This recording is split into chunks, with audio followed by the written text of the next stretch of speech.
제가 70년대에 학비를 좀 벌어보려고 사우디아라비아에 간 적이 있습니다. 근데 한국 사람은 특징이 어디를 가든지 예배를 드리는 것을 가장 귀하게 여기는 그런 사람들 같아요. 그래서 저희들도 중동에 갔을 때 그 나라가 모슬렘 국가이기 때문에 예배 드리는 걸 굉장히 금지합니다. 그래서 저희들은 이렇게 사막에 아무도 없는데 모래밭에 나가서 예배를 드리고 그렇게 돌아오고 했습니다. 그렇게 하던 어느 날 저희가 캠프가 이렇게 있는데 캠프는 다 이렇게 철조망이 쳐 있고 들어가는 입구는 하나밖에 없어요. 저희가 이제 예배를 드리고 들어갈 때 다 잡혔어요. 그래서 물어봅니다. 당신들 뭐하고 오는 길이냐고. 그래서 저기 나갔다고 옵니다. 그러니까 거기서 우리를 잡은 분이 말하기를 이 나라는 예배 드리는 것을 금지하기 때문에 당신들이 바깥에 나가서 예배 드리고 오는 거 우리가 아는데 다음에 한 번만 더 그러면 강제 출국당합니다. 그렇게 경고를 받았어요. 그리고 다 이름을 쓰고 들어가라고 해서 이름을 쓰고 그때 제가 갈등이 생겼어요. 뭐냐면 제가 이제 학비를 벌려고 왔는데 중간에 쫓겨나면 학비도 못 벌고 여러 가지 어려운 일이 생기겠다. 제가 하나님의 일을 하려고 공부를 하려고 했었고 또 하나님 잘 섬기려고 예배를 드렸었고 또 하나님 앞에 바로 살려고 노력을 했는데 왜 이런 어려움이 오는가. 하나님께서 나를 위해서 무엇을 하고 계십니까? 그런 생각을 했던 적이 있어요. 어려운 일을 만날 때 어떤 해결책이 보이지 않으면 참 하나님께서 나를 위해서 뭘 하고 계실까 하는 그런 의구심이 들 때가 있습니다. 저만 이런 생각이 드는 것이 아니라 우리 모두가 다 그런 경험이 있으리라고 생각합니다. 어린아이는 어린아이대로, 또 청소년은 청소년대로, 또 청년들은 청년대로, 또 장년은 장년대로, 또 노년에 이르시면 또 노년 나름대로의 어떤 그러한 간절한 또 당장 해결해야 하는 그런 어려움들을 경험하시리라고 생각합니다. 그럴 때 우리는 공통적으로 하나님, 내가 이렇게 어려움에 처해 있는데 하나님 나를 위해서 무엇을 하고 계세요? 하고 속으로 생각할 수 있다고 생각합니다. 이런 일을 저나 또 여러분만 경험하시는 것이 아니고 오늘 성경에서는 야곱도 그런 어려운 일을 당하고 있다라고 소개하고 있습니다. 야곱은 참으로 훌륭한 분입니다. 하나님이 특별히 사랑하는 분입니다. 그런데 이분이 어려움을 만났습니다. 그것은 다름이 아니라 창세기 31장 1절로 2절 말씀 보면 그 자기 외삼촌 라반의 가족들이 자기를 굉장히 미워하는 거예요. 그 미워하는 이유는 야곱이 점점 부자가 되고 상대적으로 자기들은 점점 재물이 야곱보다 작아진다고 느꼈기 때문에 굉장히 질투심을 가지고 이 야곱을 어떻게 해서든지 쫓아보내려는 그런 생각을 가지고 있었습니다. 그래서 하나님께 기도했을 때 하나님께서 야곱에게 내 친족, 내 가족에게로 돌아가라 그렇게 말씀을 해 주셨어요. 우리는 어떤 일을 당할 때 참 난감할 때가 있습니다. 근데 하나님께서 또 가라고 하실 때도 있고 또 대답을 안 하실 때도 있어요. 그런데 야곱은 가장 자기가 의지했던 그 외삼촌의 가족으로부터 버림을 받은 것입니다. 내가 제일 믿었는데 그 믿었던 상대로부터 배반을 당한, 좀 억울함을 당한 그런 경우입니다. 근데 이것보다 더 심각한 것은 이제 막상 집으로 돌아가려고 하니까 자기가 이전에 팥죽 한 그릇에 장자권을 뺏은 그 형 에서가 생각이 나는 거예요. 사실 외삼촌 집으로 도망올 때 그것을 도망온 이유는 다른 이유가 아니라 에서에게 큰 해를 당할까봐 도피해 온 것입니다. 그런데 이제 막상 돌아가려고 생각하니까 그동안 잊고 살았던 그 형 에서를 만날 일이 가장 큰 두려움으로 다가오는 것입니다. 이제 어떤 일 하나를 피하기 위해서 그 다른 해결책으로 생각했을 때 돌아가는 그 해결책이 도리어 다른 큰 어려움을 생각나게 한 것입니다. 그런데 이것은 별 큰 문제가 아니고 이제 정작 약복강에서 형 에서가 자기가 어떻게 반응할 것인가를 지켜보고 있을 때 어떤 사람이 찾아와서 밤새도록 씨름을 거는 것입니다.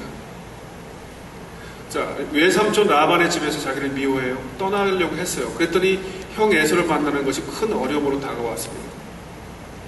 근데 그 에서를 피하기 위해서 궁리를 하고 있는데 또 어려움은 내가 전혀 생각하지 않았던, 내가 예상치도 못했던 어떤 사람이 나타나서 밤새도록 씨름을 걸어오는 이런 일이 벌어지고 있다는 사실입니다.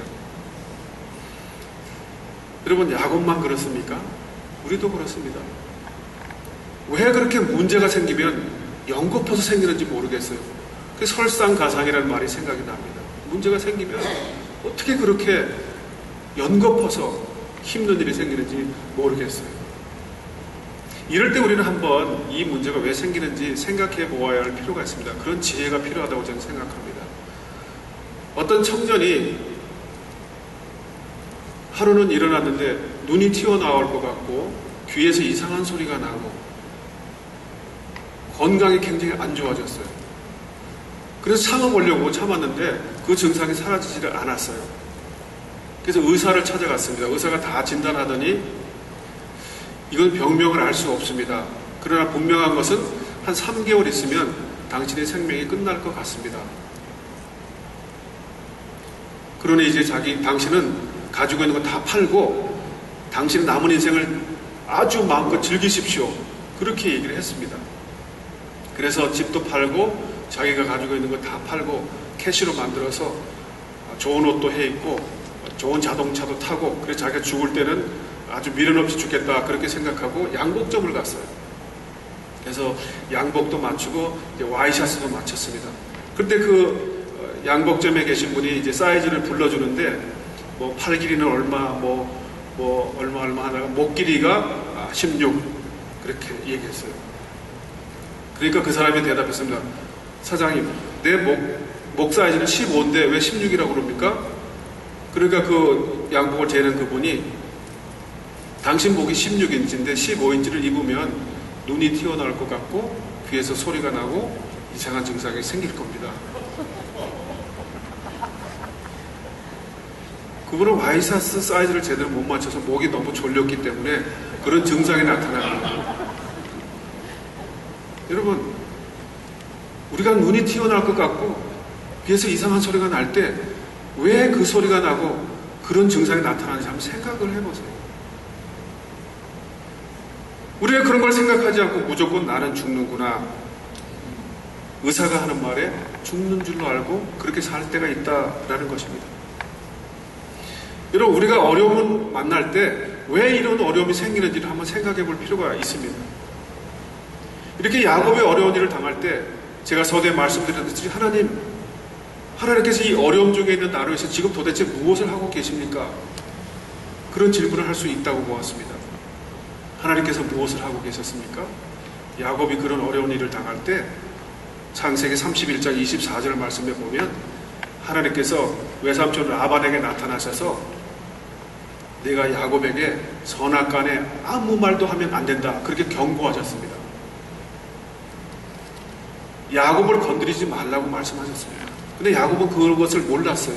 하나님은 밤중에 외삼촌 라반에게 나타나셔서 야곱 건드리지 마라 말씀하셨습니다. 여러분이 어려운 일을 만나실 때요, 하나님이 그 배후에서 역사하십니다. 하나님이 말씀하십니다. 그래서 저희들은 간증 많이 들어요. 어떤 선교사님들은 그 선교지에서 큰 어려움을, 봉변을 당할 때 뭐 강도를 만났다든지 그런 일을 당할 때 갑자기 그 사람들이 막 도망을 가는 그런 경험을 했다는 간증을 제가 들은 적이 있어요. 근데 그때 그 선교사님을 파송한 교회에서 중보 기도를 하고 있었다라고 나중에 알았다는 그런 얘기를 제가 들었어요. 여러분, 하나님은 배후에서 역사하십니다. 그럼 우리는 그걸 모를 때 너무나 답답하고 너무 힘든 거예요. 하나님은 하나님의 군대를 야곱보다 먼저 약복강으로 보내셨습니다. 그래 우리는 그런 걸 몰라요. 그래서 야곱이 그 군대를 봤어요. 그래서 하나님의 군대를 보았고 그리고 그 하나님의 군대를 만난 장소를 마하나임이라고 자기 이름을 짓기도 했어요. 그런데 그 군대가 왜 자기보다 먼저 가는지를 몰랐어요. 여러분이 어떤 일을 만나실 때 하나님이 그 일을 해결하시기 위해서 하나님의 군대를 여러분 앞에 보내셔서 다 준비해 놓으신다는 사실을 믿으시기 바랍니다. 여호수아도 여리고성을 점령할 때 하나님의 역사하심을 기대했어요. 그런데 그들이 여리고성을 점령하러 나갈 때 어떤 사람이 앞에 딱 버티면서 그들을 가로막았어요. 그래서 물어봅니다. 당신 도대체 우리 편이냐 여리고성 편이냐. 이럴 때 그분이 얘기했어요. 그가 가로되 아니라 나는 여호와의 군대 장관으로 이제 왔느니라. 여러분, 하나님은요 우리의 문제를 해결하기 위해서 하나님의 군대를 보내시고요 하나님의 장관을 보내세요. 하나님이 그만큼 우리를 돌보신다는 말씀입니다. 여러분, 다시 야곱이 어떤 사람이 와서 씨름하는 장면으로 다시 돌아가 보겠습니다. 여러분, 약복강에서 야곱이 엎드려서 상황을 판단한 이유가 무엇입니까? 도대체 왜 그렇게 하고 있었습니까? 그것은 에서가 자기가 보낸 선물을 받고 어떤 반응을 보일까 그 반응을 보기 위해서 숨어서 보고 있는 것입니다. 만약에 그 선물을 다 물리치고 야곱을 잡으러 오면 빨리 도망가기 위해서 거기 숨어 있는 겁니다. 그런데 어떤 사람이 나타나서 씨름을 걸어옵니다. 여러분, 지금 에서의 동향을 살피기 위해서 있는 야곱에게 어떤 사람이 씨름을 걸면 그것이 관심의 대상입니까? 아닙니까? 아닙니다. 자기는 지금 씨름할 그런 상황이 아닙니다. 귀찮습니다. 그러니까 씨름을 밤새도록 걸어도 거기에 반응하고 싶지가 않은 것이 야곱의 마음입니다. 왜냐하면 자기의 급한 일은 에서의 동향을 살피는 일이기 때문에 거기에 반응하고 싶지가 않습니다. 그래서 그냥 물리쳤습니다. 근데 계속 씨름을 걸어오는 겁니다.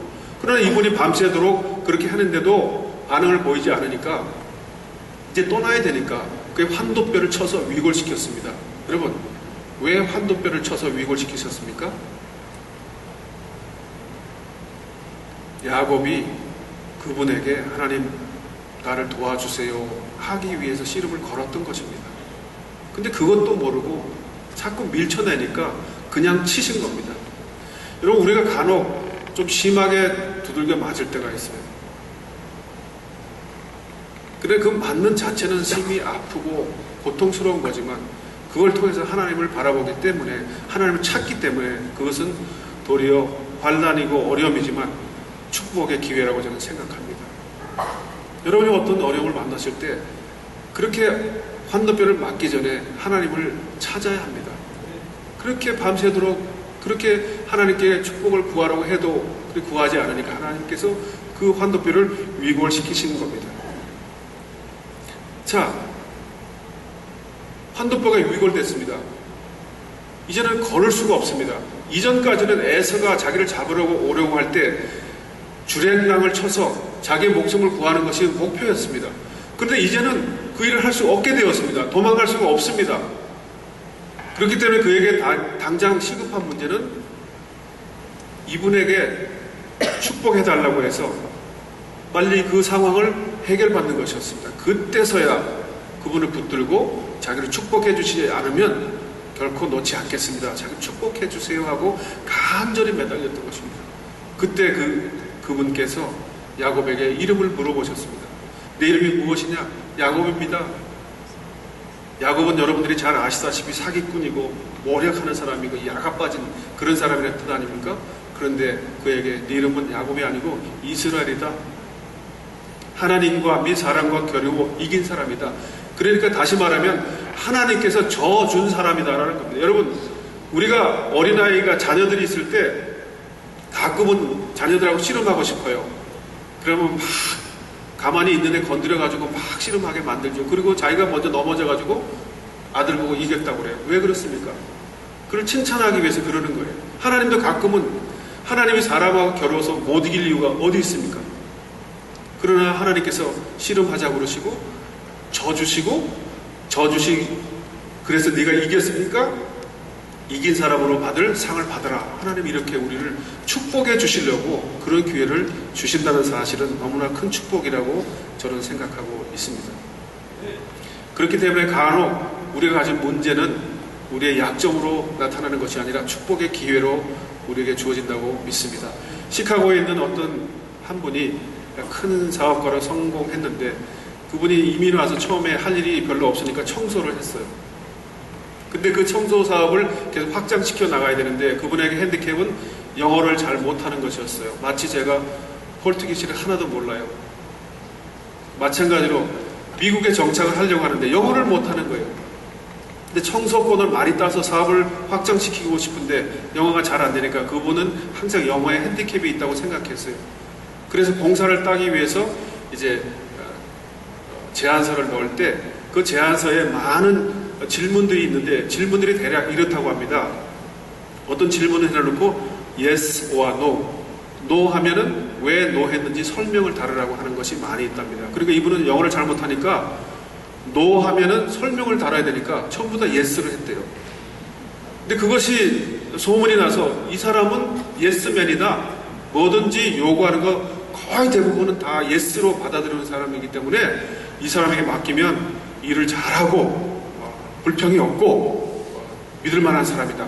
그렇게 인정을 받아서 그분이 사업에 성공했다는 그런 간증을 제가 들은 적이 있습니다. 여러분, 여러분의 약점이, 여러분의 핸디캡이 도리어 여러분의 큰 장점으로 변화될 수 있다는 그런 말씀입니다.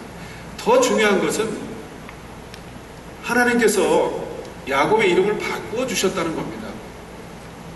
이전까지는 인간적인 면에서 야근 꾀를 쓰는 사람이었다면 이제는 하나님이 책임져 주시는 사람이 되었다는 것입니다.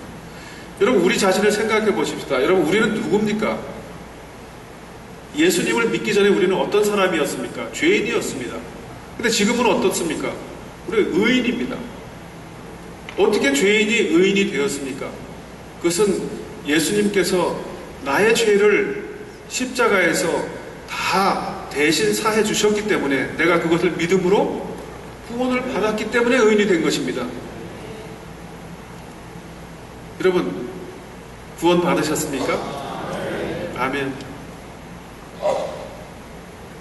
아무리 많이 아멘해도 부족한 것이 예수님 믿고 구원받은 사실을 고백하는 것이라고 저는 생각합니다. 여러분 다 의인이시잖아요. 하나님이 책임져 주시는 분이잖아요.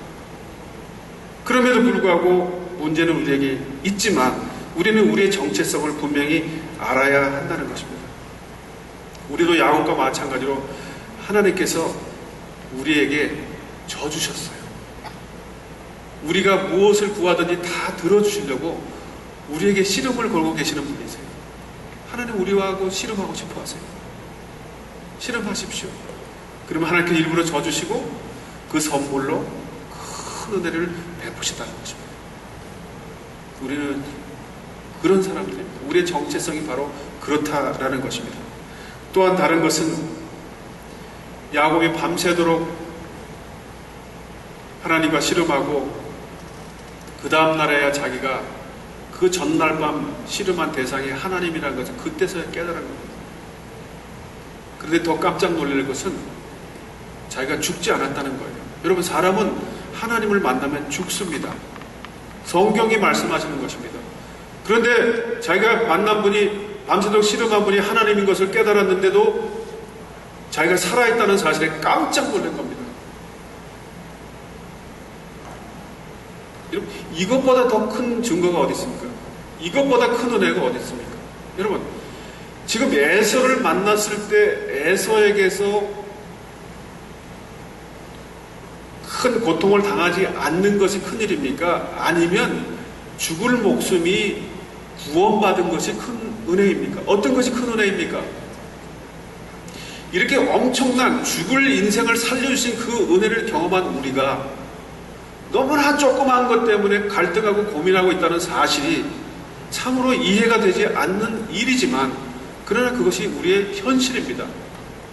그래서 하나님은 오늘 말씀을 통해서 너희가 죽을 목숨인데 구원을 받았는데 그런 사소한 일 때문에 왜 걱정하느냐 하고 우리에게 도전을 주신다고 생각합니다. 여러분, 예수님께서 여러분을 위해서 친히 죽으셨어요. 너무너무 아프게 죽으셨어요. 여러분이 지은 죄 때문에 손과 발에 못을 박히시고 머리에 가시관을 쓰시고 옆구리에 창을 찔리셨어요. 여러분이 당하셔야 될 고통을 예수님이 다 당하셨어요. 그렇게 해주신 그분이, 그 하나님이 우리의 작은 사소한 그 문제를 해결해 주지 않으시겠습니까?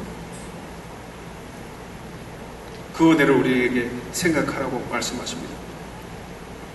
장길섭이라는 분이 이런 글을 실었습니다. 삶은 풀어야 할 문제가 아니라 경험해야 할 신비입니다. 애벌레에게는 길에 늘어선 모든 것이 문제입니다. 돌멩이, 가시넝굴, 개울, 바위, 심지어 작은 나무 가지까지. 그러나 나비에게는 그런 모든 것들이 문제가 아니라 구경거리입니다. 하지만 애벌레가 변하여야 나비가 됩니다. 애벌레도 사람도 한 번은 다시 태어나야 합니다. 진통과 역병의 터널을 통과해야 합니다. 나비가 되지 못하면 애벌레로 남아 있어야 합니다. 여러분, 나비가 되십시오. 제가 얼마 전에, 지난번에 브라질 왔을 때 어떤 장로님이 이 브라질은 브라질이 아니라 뭐라고 그러셨어요. 그만큼 힘들으셨다는 거죠. 얼마나 어려움이 많으셨으면 그렇게 말을 하셨겠어요. 여러분, 제가 여러분 개인의 사정을 잘 모르지만 얼마나 힘드세요. 저도 힘들어요. 너무너무 힘들어요. 하나님이 그것을 아시기 때문에 이런 말씀을 우리에게 주시고 있습니다. 우리가 문제를 만나면 하나님이 내게 베풀어 주신 은혜를 생각하셔야 됩니다. 그 큰 은혜, 그 큰 사건, 그 죽을 수밖에 없는 우리를 살려주신 그 은혜를 생각하면 다른 것은 문제가 될 수가 없습니다. 그러므로 우리는 문제를 만날 때마다 하나님 뭐하고 계십니까가 아니라 하나님 나를 위해서 지금도 무엇을 해주신 것이 감사합니다. 미리 감사하십시오. 하나님은 우리를 위해서 무언가를 하고 계시기 때문에 그렇습니다. 하나님의 역사를 신뢰하면 어려운 가운데 있지만 찬송이 저절로 나오는 것입니다.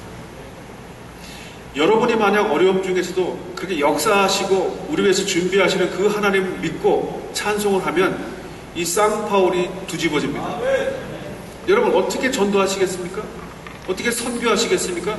여러분에게 기쁨이 없는데, 여러분이 받은 증거가 없는데 무엇로 기뻐하라고 말씀하시겠습니까?